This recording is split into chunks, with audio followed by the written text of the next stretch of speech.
আজকের বিকালটা অনেক সুন্দর ছিল, তাই ছোট ভাই আর ভাগ্নেকে সাথে নিয়ে গিয়েছিলাম রামনগর ঘাটে। বেনারসের গঙ্গার ঘাটের নিজস্ব ইতিহাস আর সৌন্দর্য রয়েছে, সেটা তো আপনাদেরকে আগেই বলেছি, তাই রামনগর ঘাটও তার ব্যতিক্রম নয়।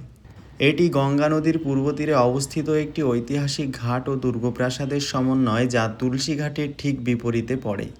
বেনারসের এই রামনগর এলাকাটি প্রাচীনকাল থেকেই গুরুত্বপূর্ণ।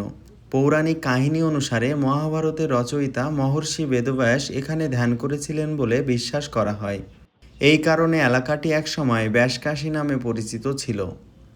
আপনারা অনেকেই জানেন যে বেনারসে মূলত 84টি ঘাট রয়েছে, কিন্তু মূলত বেনারসে ঘাটের সংখ্যা তারও বেশি।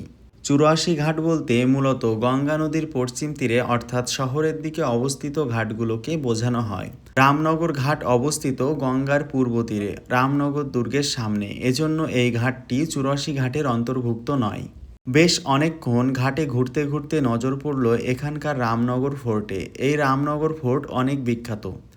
আজকে হয়তো আপনাদেরকে এই দুর্গের ব্যাপারে জানাতে পারবো না, তবে এটা দেখে বেশ কৌতূহল জন্মেছে, তাই পরের ভিডিওতে আপনাদেরকে দুর্গটি দেখাবো এবং বিস্তারিত জানাবো।